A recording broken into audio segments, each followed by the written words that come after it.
I want to give a special shout out to my patrons, to my Bibliosprand, Bibliosworn, and Bibliomancers. Thank you so much for supporting my hobby and passion even more. It means a lot to me. Hi everyone, Petrik here. For today's video, this will be my April wrap-up. So this will be a very short wrap-up because in the month of April, I finished only 5 novels and 3 of them are actually rereads. So I finished only 2 new novels in the month of April, but I finished about 11 or 12 volumes of manga. But before I get to that, I just want to say thank you so much to all of you because this channel recently reached a 15,000 subscribers milestone in 1 year 6 months, and that in my opinion is very impressive for me anyway. I've asked my patrons regarding what I should do to celebrate this, and the majority have voted for a live chat. So yeah, that will be happening within next week. This will be my second live chat. So yeah, I'm still very nervous about it. I don't think I will ever get used to doing live chat. And finally, at the end of this video, I will make an announcement on a new series of videos I plan to make on this channel. So yeah, let's talk about the books first. The first book that I finished in the month of April, it was Relic of the Gods by Philip C. Quaintrell. This is the 3rd book in the Echo Saga series. As I said, I plan to read every book in the series, 1 book per month within this year. So right now, I think it is looking likely that I will be finishing the series by October. So Relic of the Gods is the conclusion to the first arc in the Echo Saga series. I cannot say too much. I practically cannot say anything regarding the plots here because it will be a spoiler. But I do want to say that this is an action-packed conclusion to the first trilogy in the 9-book series, and I loved it. I think my favorite volume out of the 3 books that I've read so far is the 2nd book, but all 3 books in the series so far have been pretty good, and I think the author's writing keeps on getting better and better with each book. I have actually talked about this with the author, and apparently he wasn't confident about his writing until the 5th book in the series, and I think that's incredible because the first 3 books, even though he's not too confident about his writing yet, the first 3 books is already so good. I gave them, the first book is 4 stars, the 2nd book is 4.5 stars, and the 3rd book is 4 stars as well. All of them are very enjoyable, and if you love classic fantasy with a modern fantasy take and accessible prose just like Brandon Sanderson's prose, I think you will really enjoy this one. It's easy to read, it's fun, and it's also intense, and also Quaintrell's action scenes are really good. I cannot wait to see more of his writings, more of his battle scenes in the next 6 books. Quaintrell did a great job in highlighting the bond between dragons and humans. The duel scene in this book was so good. It is a very action-packed book, and in the middle of the book, the pacing did feel a bit sluggish because there was too many actions. But once it reached the final quarter, there was no stopping. It was epic. It was surprisingly more epic than I thought it would be, and it is so good. And obviously, the author has to leave some plot lines to be resolved in the next books, but you know what? For the first trilogy, I think this is very satisfying. And if you're planning to read this series, do know that you can stop here if you want. I will not though, because I do want to continue and find out what's going to happen next. Then the next 2 books that I finished was Wintertide and also Persepolis by Michael J. Sullivan. So this is the 2 books that contain in the final omnibus of the Riichiro Revelations. And I did a why you should read the Riichiro Revelations video on this channel, and you should check out that video to know my full thoughts on it. But for now, I'm just going to say that I loved it. I already loved the series on my first read, but on my first read, I became enamored with the series by the time I reached the final omnibus. But on this reread, because I've read the Riichiro Chronicles and I've read this series too, it's such a different experience. I think this series just works so much better on reread. The connection that I had with Royce, Hadrian, Arista, Modena, and all the characters just made the reread from the first book so good already.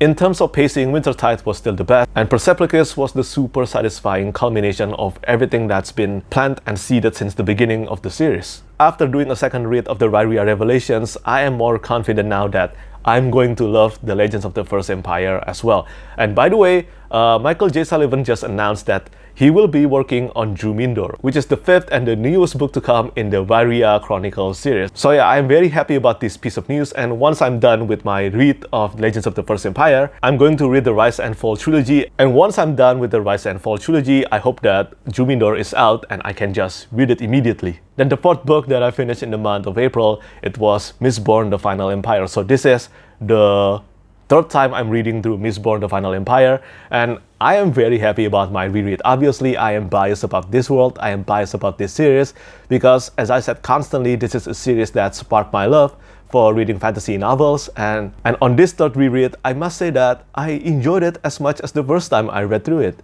I think being back in Luthadel is always a good time for me, and I always love reading about allomancy. I think allomancy is still the best magic system that I've come across in a fantasy novel. And even though I've read all of Sanderson's book in the Cosmere, I still think that still Inquisitor is the darkest creation by Brandon Sanderson so far. Darkest than anything that he has crafted in the Stormlight Archive, in my opinion. But on the downside, I also realized that the writing is not as good as he is in the Stormlight Archive. But of course, that's okay. It means that Sanderson keeps on improving with his craft. And I've always thought of the Stormlight Archive as a superior book anyway. And for those of you who missed it, the reason I'm reading through Mistborn again is because I want to refresh my memories of the world of Scadrial before the last medal will be released in November. And finally, the last book that I finished in the month of April, it was the first binding, which is the first book in the Tales of Tremaine by R.R. Virdi. I recently posted a full review on this, and I called it a South Asian-inspired high fantasy reminiscent of The Name of the Wind by Petrik.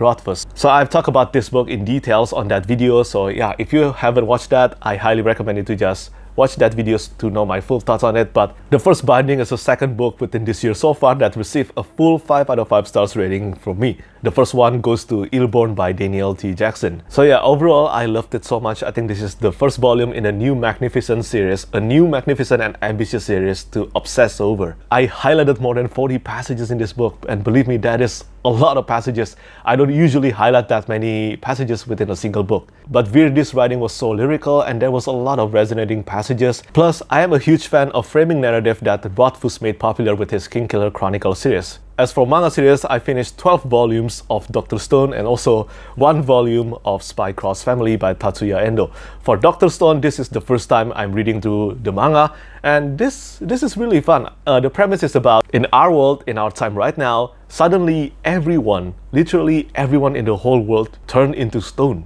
Yeah, and after 3,700 years, our main character, Senku, managed to come out of his petrification. So right now, Senku, which is a genius scientist, has to find a way to revive everyone from their stone state and recreate all the technologies that we have in this world right now into this new world with its limited materials. I think it's really fun and it's really engaging. So yeah, that's all the novels and manga that I finished in the month of April. As for my announcements, and Choco Boy decided to join in this particular section. See? Yeah, so my announcement is that I'm planning to make a series of videos, a new series of videos on this channel. So right now I'm calling this series of videos a science fiction and a fantasy spotlight of the month. So basically this will be me compiling all the news that I got within a particular month, especially regarding special editions, cover reveals, and also a new book release announcement that I spotted within a particular month. I think Daniel Green did a great job with his fantasy news. I think it is a great way to show all the important news in the self-published fantasy and traditionally published fantasy community, especially to those who don't have an Instagram or Twitter account. What do you want? So yeah, I want to make my own version of it and to make my own commentary on the stuff that I found. But again, like I said, this will focus on 3 things. So those 3 are cover reveal, special editions, and book announcement. The first of this video will be posted next Monday, and I would love to hear your thoughts on it. So yeah, that's it for me today. As always, thank you so much for watching, and thank you for your support. Bye bye. Come on, Choco, say bye bye. Oh, come on. Yeah, bye bye from Choco.